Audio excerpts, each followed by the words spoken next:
of Tempo Storm. From there, you've got some different ones, but for Tempo Storm, this is the old go-to of Dragonshire. It helps when you're 4-0 on this battleground. Yes. And this is where the Kerrigan kind of came in when we first saw it from Gale Force.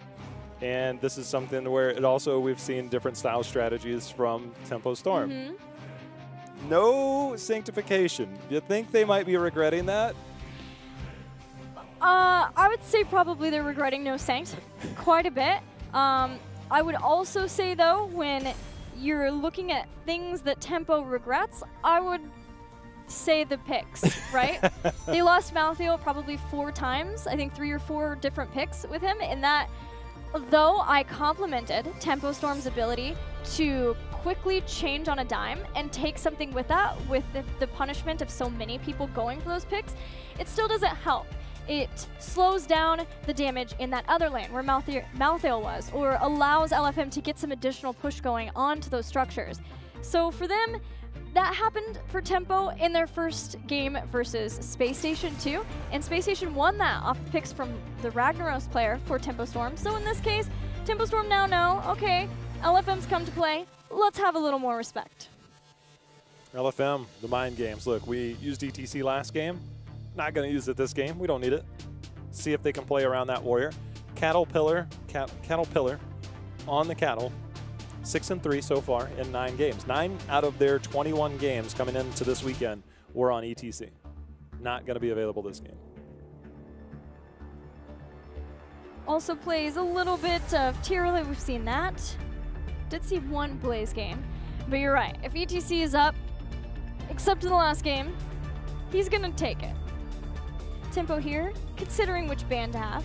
There's a lot of things to keep in mind. Hanzo gives a lot of bot control to the team, and LFM, Dreiditz, played a few Hanzo games. Is there a world where Hanzo does make it through past first pick even? That's who I thought would be the ban. Oh, Dahaka. Finally target Swabs as hero. He is now 4-8, which doesn't sound anything astronomical. But coming into this series, they had won 4 total games. They've now every game. They've now won 5. 4 out of 5 they've had Dahaka. That's kind of crazy. Big part of their success, to say the least. He is an awesome Dahaka player. But that is sort of the concern when you have a newer team coming into HGC, right? This idea of having clear comfort picks. If Tempo Storm can take a game or 2 to figure out what those are, they're still the favorites of the series for sure. And Dahaka is one of those comforts, but LFM, they still have some other things up their sleeves. Well, you talk about comforts, Gilly. LFM has the smallest hero pool thus far in HGC North America, 27 heroes played. That is the fewest by, I think, 3 or 4 compared to some of the other teams coming into this weekend. Albeit they do have 2 series this weekend, so obviously that's likely to climb. Right. And so we'll see how that evolves for them, but definitely I think you're right. Those comfort picks are a big deal for them. And then you look at the red side of the map, and you've got Tempo Storm, whose comforts are everything. I put, for my team sheet, I just put, play all the things, because that's how I feel about Tempo Storm. They've played Shogal, they've played Kerrigan. They didn't play Samuro, that was Team 12. Yes. But yeah, you never know with Tempo Storm. I think everything is available. Everything's possible. So Hanzo did make it through. Mm-hmm. That surprises me a bit. That shows how much the new Tiro rework has really affected these teams. Psalm has 8 Hanzo games so far. So the possibility is definitely there in this first part, but would they go Hanzo Uther at this round? Hanzo Uther maybe. You think they're afraid of the Greymane? Hanzo Tass. Greymane with Tyrael, that's true. Genji Malthael. Ooh. They have not been dissuaded from the aggression. They'll wait till 10, maybe. Maybe not. It sets them up really well. They've already banned Dahaka, a strong solo laner. It's kind of a call out to Swabs. What can you do versus this Malthael? Malthael up at the top. Genji, though, is not going to make that a fair fight a lot of the time for whatever solo laner that LFM wants. So it's really important that whoever LFM gets there, they are respectful of how much Genji will be rotating up for ganks. Maybe we'll see Tyrael kind of try to do the same, or someone else from LFM to try to keep up with that. High probability. We'll see. The only other win that he's had has been on the Leoric for Swab's Mugu. Good solo laner. We saw a little bit of Leoric earlier, but he has fallen off really far in North America in terms of priority, especially since Blaze has entered. A lot of the Tyrael rework, Blaze coming in, have really changed up a lot of things. Greymane Lucio. The solid sanctification sound barrier fight for a long time is now available for LFM.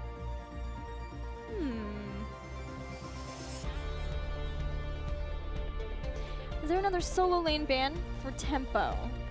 There's something else that's more concerning. LFM probably bans Uther, right? Uther would make the most sense for me for LFM when you look at the fact that you've got Genji Malthael. Could be. And Greymane hurts a little bit when he can't burst through some of those people. I wonder if Tempo will do the same Stitches Gorge Tyrael that we saw a lot in the last series. Could be. It seems to kind of be the new style. It's the like new hot. The new hot and hots. Dun, dun, dun, dun. Wait, did you just do the Punisher? Dun, dun, dun, dun. Yeah, pretty close. Yeah. Because I'm like, wait a minute. The Tychus. I wondered if they might just keep it tried and true with the Greymane Tychus backline, which seems to be working for them. With Malthael Genji, and I'm looking at different heroes that T has played. I always want to call him Special T. That T has played. Li Ming, they've got 2 wins with Li Ming. Tychus is kind of the other one. Cassia, also another probability. They're both kind of susceptible to dive, but Li Ming tends to counter that a little bit better, so that could possibly come in. The Cocoon, that's one way to Cocoon Tyrael or potentially Lucio. Right. But that does keep Stitches open. There's the Cocoon, and then there's Belly Cocoon. The Belly Cocoon. that's going to be... I think we should petition to change the name of Gorge to Belly Cocoon. Just that sounds like a winner. You log in one day and you're like, oh, what's new with these patch notes? And you're just like, Belly Cocoon? What? It used to be Web Wrap. That is true. They did change the name of that heroic. It could have been Belly Wrap. I like Belly Cocoon better. If it is Chef Stitch's skin, you just hide him under your apron. Yeah, that's true. Yeah, perfect. Reinventing the game. Stitches question mark or something else. Slam build can, well, they definitely need something to help with the wave clear. Believe it or not, Hanzo's still up. Muradin and Uther. How much do you love the fact that they're targeting their front line and the Warriors? I mean, literally ETC and Ubrak are both of Cattle's most played heroes, with Muradin being tied with Ubrak for second most. They're just like, what if we just target that and force them onto something? Because 12 of their 21 games coming in were between ETC and Ubrak. And you can go further down that line. Muradin adds that another 3 games, 15. So 15 of the 21 games played were on those 3 Warriors. They're willing to deal with Muradin or whatever else is left. I'm looking at solo support Uther. Muradin, who's going to struggle a little bit, and I wonder if that's exactly where I was going. Are they going to get Lunara? Lunara's poisons also make deflect less of an awesome thing that you have for Genji. Leaping Strike is going to help if Genji dives in, as long as it doesn't kill Lunara, and with a bunker there, LFM got a whole lot more survivable again. We're talking about bunker, sound barrier, sanctification. There are so many ways to keep that Lunara and Greymane alive. Could potentially be the Leaping Strike option. Try and dive around, then jump in a bunker. There's a lot I'm liking about LFM's drafting. Yes. Just the fact that when I did talk to Draded, and part of that made it in here, was he said we've researched them a lot and it's hard to draft against them, but it seems like they have a clear-cut plan in terms of what they want to take away from Tempo Storm. I like that the most right now from LFM today. And they're playing my favorite Lunara skins, so there's also that. Who is this last pick for Tempo Storm? It could be Fan. Soon, TM. Probably Fan's hero, somebody on the back line. Or it could be... Or it could be Psalm's hero. Who plays that? Probably. I mean, that's definitely the skin Psalm uses, so I'm going to guess that we see Fan playing Genji. I don't know why. Fan has not played Genji yet. If at first you don't succeed, I like that Tempo are willing to try this again. They're willing to see if the last game was just a fluke. They're willing to say, we got picked quite a bit. We sort of got behind there. We didn't get the snowball we wanted, but we can do it on Dragon. Key plays will be all about Blaze and Tyrael to keep that backline alive. Once they get through that, the one thing that Lunara does in these team fights because of the poison Splintered Spear against Uther is that it accelerates the clock with which you have to engage. You cannot just sit there and get poked down over and over and over. You will be forced to engage because you're like, guys, we're just getting poked to death. You are forced to engage. You are forced to react and respond. So they can dictate the pace, but it's up to Tempo Storm to try and counter that and change the pace of what we're going to try and see from LFM with this Lunara composition. Well, we're going to get into the game as we're about to head in.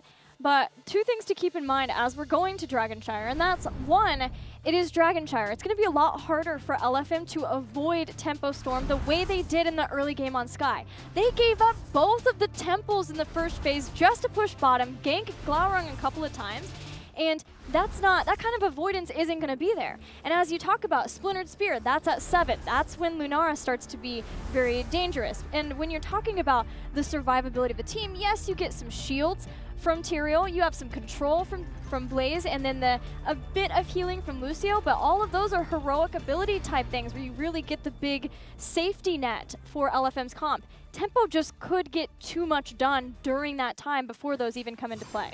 June's going to have his work cut out for him, Gilly. The Lunara pick is going to be hard. And that triangle there, Tempo will firmly position themselves directly after this first wave and then try and get a pick. But LFM, they've already gone to their lanes. They already have a 1-2-2 split.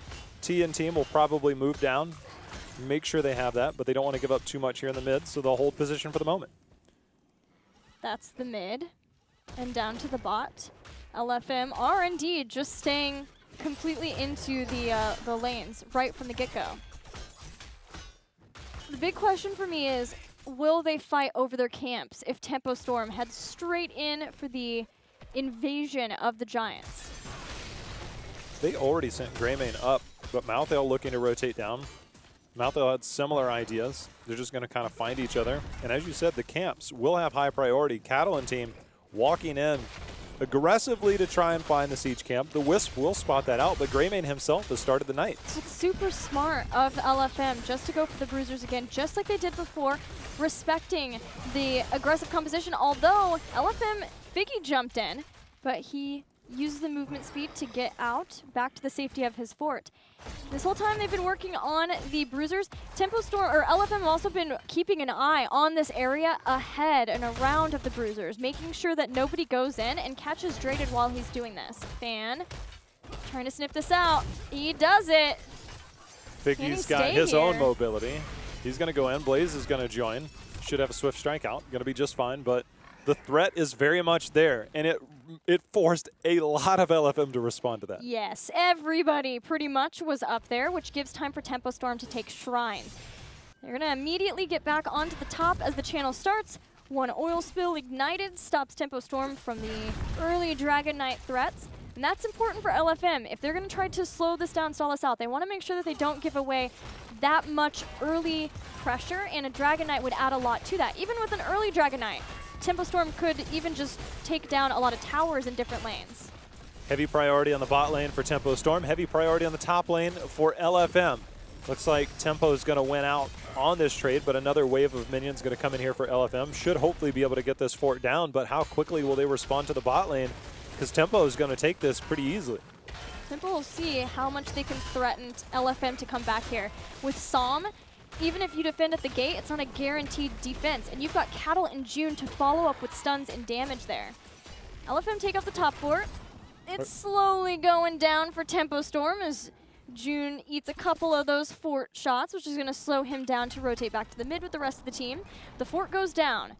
And this is a very close game that's been escalated slightly in experience for both teams. Had Tempo stayed in the bot lane, LFM was looking to take that Knight camp and then just hard push with double Knights in the top lane.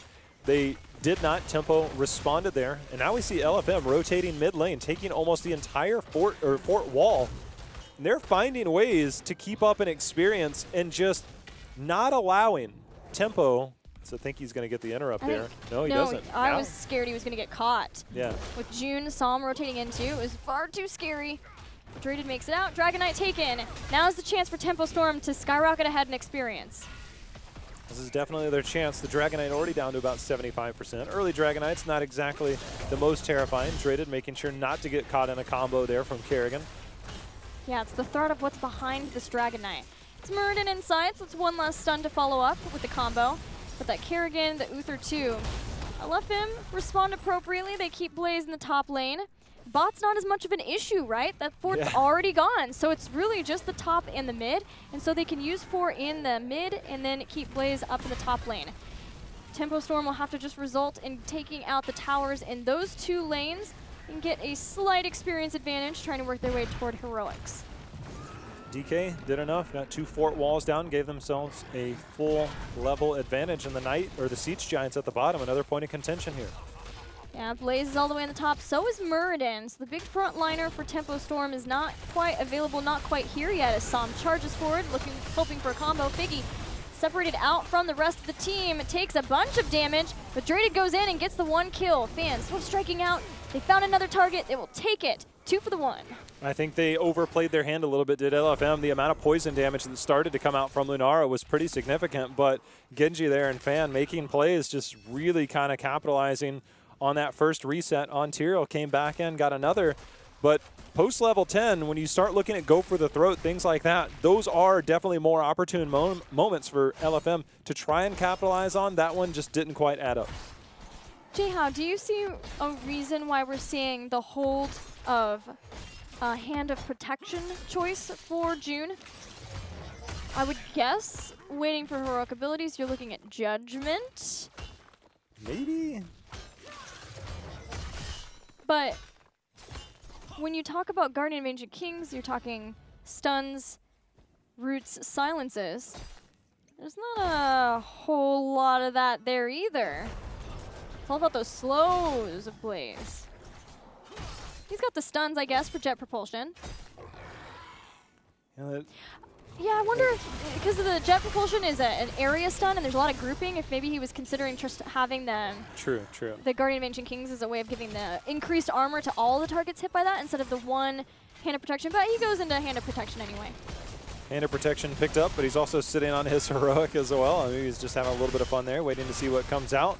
But this bottom keep wall under assault here as Siege Giants and Knights are pushing forward. Cattle a little bit low. The Aware moving forward for the moment. Figgy and team are not yet done yet. They're still looking to push forward. Yeah, there's the stun, the turnaround too. Sound Barrier is used. This is T who does not have Leaping Strike. This is Thornwood Vine, and Sam's going to try to take advantage of that ban at 2 as he gets the Dragon Blade there, but a nice Sanctification. Sound Barrier, Sanctification all timed really well. They've got the bunker out of that, but Lucio falls. This bunker goes down, and Tempo Storm are out for blood. Hold up. Oh, Draded! Whoa! Draded was going down. Blaze landed the stun, and Draded goes in, used his go for the throat, got 1 and then got 2. I mean, yes, they're going to lose out, but Draded salvaged something of that fight by just going in. I see what you did there. There was indeed a bunker that got salvaged pretty quickly, but it saved and let Draded do a little bit more.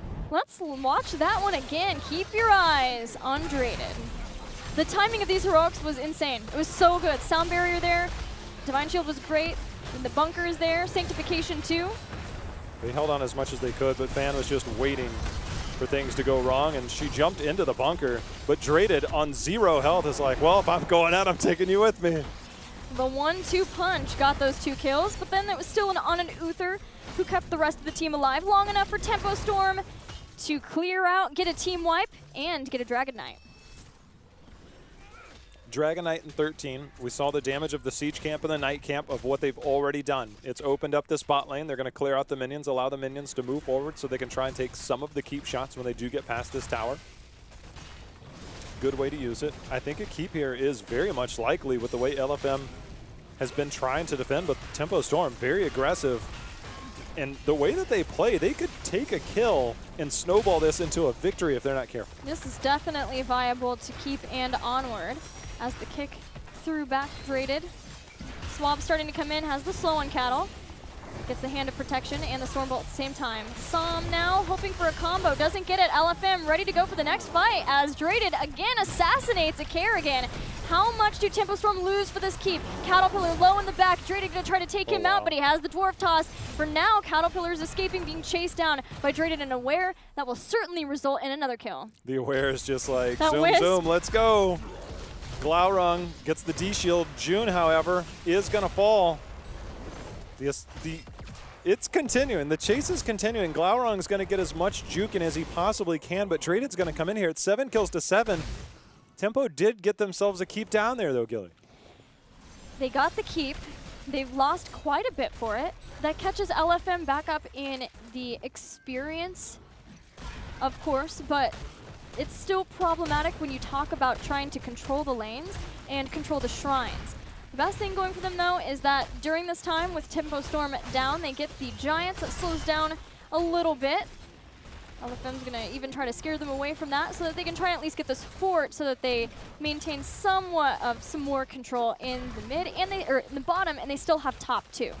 Yeah, this gives them a bit of experience to catch up, make sure and stay even here. They're not done yet. Cattle, they didn't wait for the boop on the jump, so Cattle's going to be able to jump out. Aware in team, you can see Som trying to use those minions. Draded making use of his Worgen form. He'll be able to swipe, although he gets pulled into the stun. They have the Sound Barrier and the Sanctification after. Go for the throw. Kerrigan's gone as Draded executes, continuing to perform on this Greymane. Figgy in the back gets the mouth ale. That's 2. Fan and Dragonblade and Cattle running for his life with the Dwarf Toss. LFM have been playing this extremely well, the survivable composition. They had the bunker down too, but it's the Sound Barrier and the Sanctification, one right after the other there, that lets them turn, and they have full faith in those abilities. When they go down, that they can go in and make those plays. Again, I've watched a lot of Heroes of the Storm, a lot. And there are teams that when they get down or they get behind in any form or fashion, they don't know how to make these plays. It's mind-boggling how good LFM is at recognizing, look, long-term, this is going to be harder the longer we wait. They find these moments, and they are catching people off guard every single week, every single game. The record hasn't been there, but they always find a way back into these games, and it's a unique scenario for them to pull this off on a consistent basis. Not just games, Jay-How. Think about their series versus Gale Force Esports. They had to win the last 2 games in a row, only having won to the 2 of Gale Force, and yet somehow they were able to pull that off. And this is a team that, you know, you question. They're new to HGC. Do they have the mental fortitude to try to do that when you're down that many games in a series, in a best of 5? And yet, that's when it felt like they came online the most. That's when they started showing up. That's when Swabs had that insane isolation, had the shoop-de-whoop of dreams of Legend with his Leoric. It was some awesome plays, and LFM seems like they're doing it again here to play versus Tempo Storm and play this well and confidently versus Tempo Storm. The hard part is they'll constantly be on the timer of those catapults in the bottom lane. They have the wave clear, they have the rotations, and they're not willing to just relent and give things up. They recognize that somebody's on the top lane, so they push in a little bit, get a little bit of extra damage on the mid fort, things like that. They're just finding small ways to come back in. If they get caught out, they get punished. But for now, they're doing a lot of the right things. Greymane's clearing up the catapults. It'll lead Tempo to be able to be aggressive to come down to that mid lane. But look for LFM to hold their ground here. Swabs and team, Tempo's starting to assault.